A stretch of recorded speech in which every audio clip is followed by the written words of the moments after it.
आप लोग देखिए क्वेश्चन 14वां ये है, कह रहा है कि 1.2 मीटर लंबी एक लड़की भूमि से 88.2 मीटर की ऊंचाई पर एक क्षैतिज रेखा में हवा में उड़ रहे गुब्बारे को देखती है। ठीक ना। किसी भी क्षण लड़की की आंख से गुब्बारे का उन्नयन कोण 60 अंश है। कुछ समय बाद उन्नयन कोण घटकर क्या हो गया 30 अंश हो जाता है। तो देखिए या बताइए आकृति यहाँ पर दी गई है। इस अंतराल के दौरान गुब्बारे द्वारा तय की गई दूरी ज्ञात करना है। ठीक है ना। हाँ फिगर बनाते हैं। फिगर क्या बनाते हैं, क्या फिगर दिया भी है। चलो फिगर बना लेते हैं। अब भाई कमेंट मत करना, जो भी गुब्बारा मुझे जिस तरह से बनाना आता है उस तरह से बनाने का पूरा प्रयास करूंगा। ये एक गुब्बारा है, ठीक है ना। ये गैस वाला गुब्बारा है भाई, जो जिसमें वो आर्गन और हाइड्रोजन गैस हल्की भरी जाती है, जो ऊपर उड़ता है, गुब्बारा है। ठीक है ना। तो क्या कह रहा है, कहीं से ये एक लड़की है, इस गुब्बारे को ऐसे देख रही है। ठीक, गुब्बारे के देख रही है, तो इनके बीच का जो कोण है वह क्या कर रहा है 60 अंश का बन रहा है। कितने अंश का 60 अंश। गुब्बारा उड़ता गया कुछ दूरी पर और गया। सपोज करो कि गुब्बारा यहाँ पर पहुंच गया। ठीक है ना भाई। जैसे भी समय डिक्रीज होगा तो इनकी गैस भी कम होती जाएगी, तो सीधी सी बात है इसके शेप में कुछ ना कुछ तो अंतर आ जाएगा। उतना तो आप लोग काम करेंगे। अब यहाँ से उस बार फिर लड़की देखी, यहाँ से इसके पास देखी, तो उन्नयन कोण कितने का बन रहा है इस बार भैया, कह रहा है 60 से घट के कितना हो गया, कितने का हो गया 30। ये सारे के सारे को इसको मिला देता हूँ, गुब्बारे की ये लेंथ में मान लेता हूँ ये, ठीक है। यहाँ से ये इसको मान लेता हूँ, ठीक ना। ये जो है किस बार कितने का कह रहा है 30 का कह रहा है। ये एंगल 30 का आंसर है, और ये वाला पूरा टोटल बड़ा वाला कितने का है 60 अंश का है। अब बता रहा है कि गुब्बारा की जो एकदम इतना मीटर कुछ करा कि इस लड़की की भी कुछ ऊंचाई है। लड़की की ऊंचाई दे रहा है 1.2 मीटर। ठीक है भैया। ये पूरा का पूरा फिगर इस तरह से बनेगा।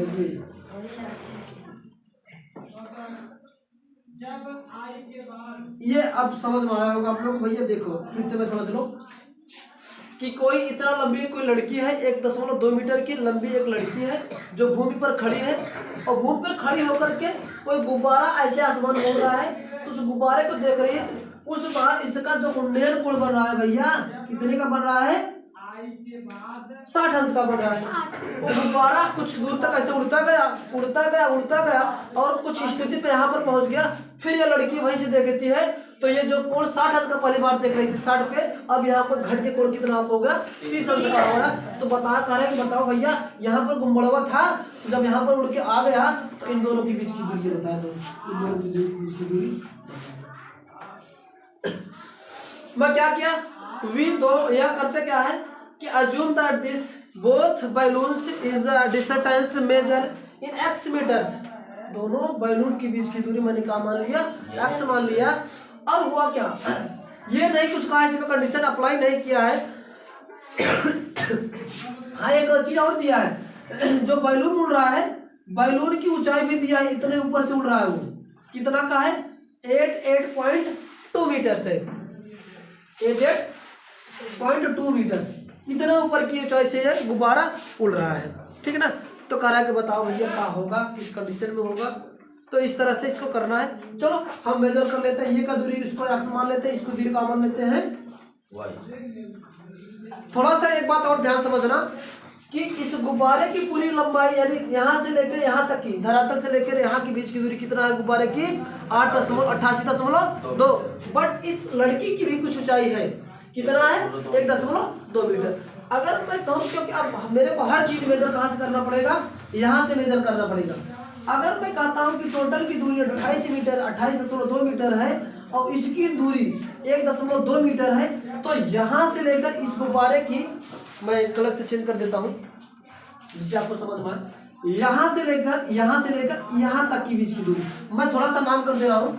ये A है गुब्बारा, ये B है, फिर यहाँ से इसको C मानता हूँ, इसको D मानता हूँ, इसको E मानता हूँ, इसको F मानता हूँ, इसको P मान लेता हूँ, इसको Q मान लेता हूँ। ठीक है ना। कि गुब्बारा कोई था, यहाँ से उड़ता हुआ यानी D से उड़ता हुआ पहुंच गया A पर। बी से उड़ता हुआ पहुंच गया ए पर, और इस गुब्बारे की पूरी लेंथ है, यानी गुब्बारे जमीन से जहां तक उड़ रहा है 88.2 है।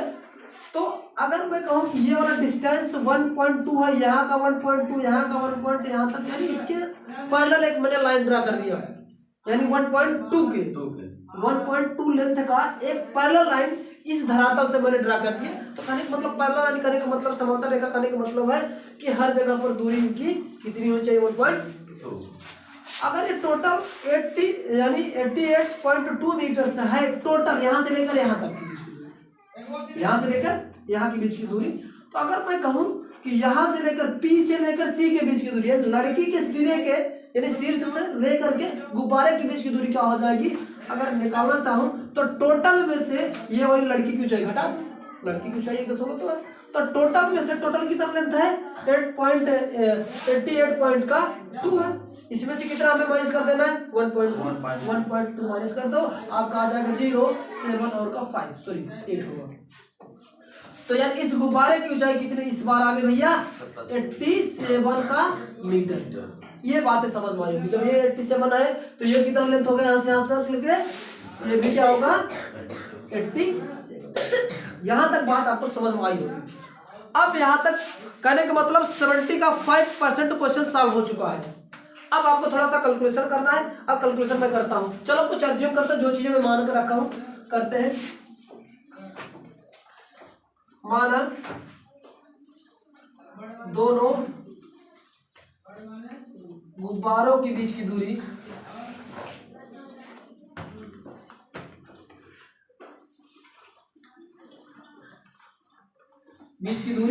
क्या है भैया, दोनों गुब्बारों के बीच की दूरी 8 मीटर है।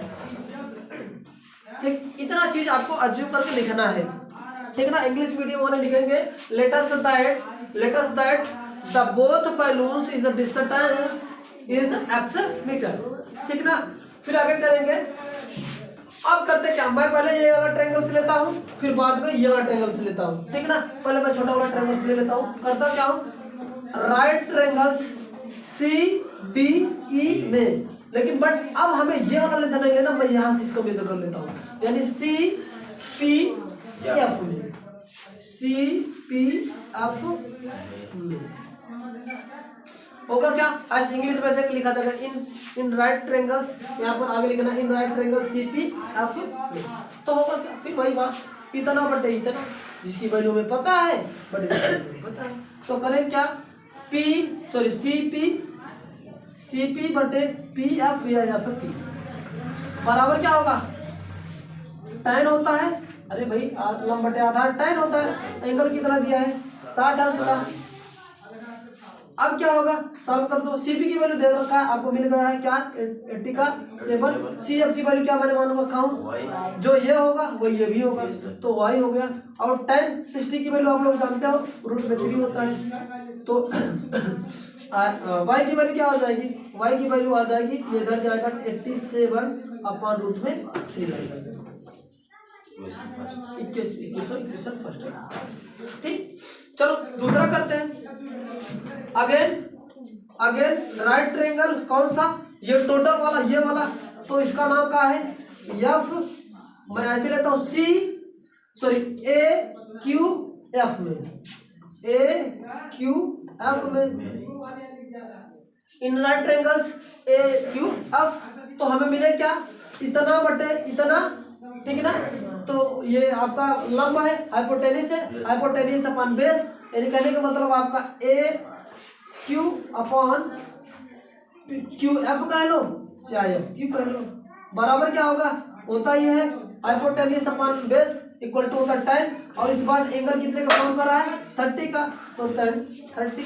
इसको थोड़ा सा सॉल्व कर लो, AQ की वैल्यू वही क्या 87, QF की वैल्यू देखो, QF की वैल्यू थोड़ा सा निकाल लेना, इसकी दूरी x है, इसकी दूरी y है, तो टोटल की दूरी क्या हो जाएगी, बोथ आर ऐड कर लो x का प्लस y, तो हो जाएगा x plus y is equal to tan 30 का वैल्यू 1/√3, इसको क्रॉस मल्टीप्लिकेशन कर दो, इसका गुणा इसका कर दो, इसका इधर कर, ये हो जाएगा 87√3 is equal to x plus का y।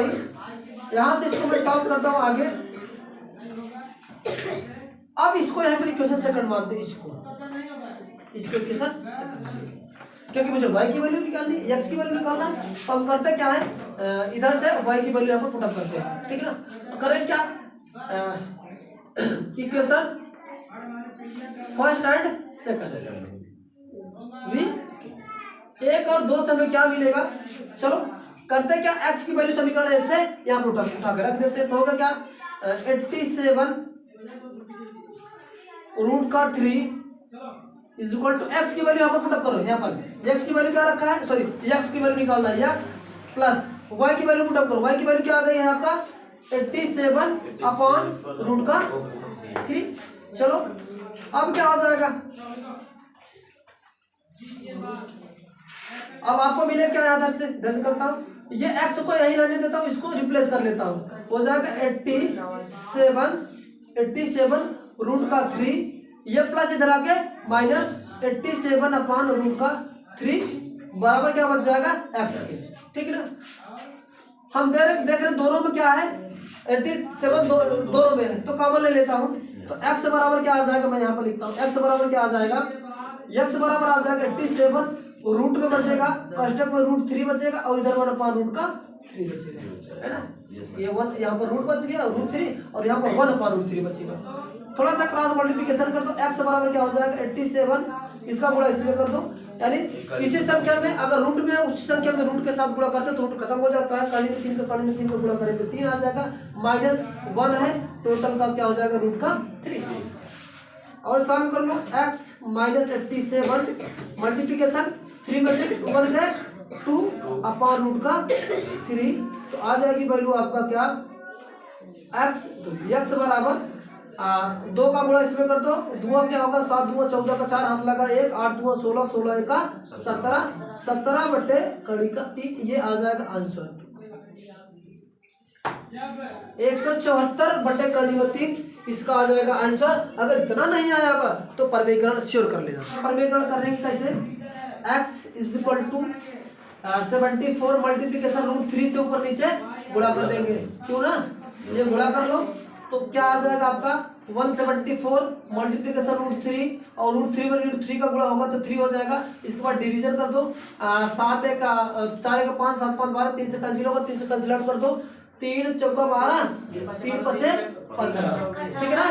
कितना बचा 3 इसके बाद 3 8 24, ये आ गया आपका 48 रूट में 3, x इज इक्वल टू क्या आ गया इतना मीटर। यानी दोनों गुब्बारों की, यानी जब एक बार 60 पे देखा गया था और दूसरी बार जब 30 पे देखा गया तो दोनों के बीच की दूरी ये वाली कितना आ जाएगी आपका 48 रूट का 3, ये वाला लेंथ पूरा ये 58 रूट का 3 मीटर, ठीक है ना। ये क्वेश्चन इस तरह से सॉल्व किए जाएंगे। थोड़ा सा समझना, फिगर आपका प्रॉपरली बनेगा तो चीजें आपका कोई दिक्कत नहीं होगी। यहाँ पर मैं ये आंसर है इसको दिखा देता हूँ जी, ठीक ना, नोट कर लीजिए।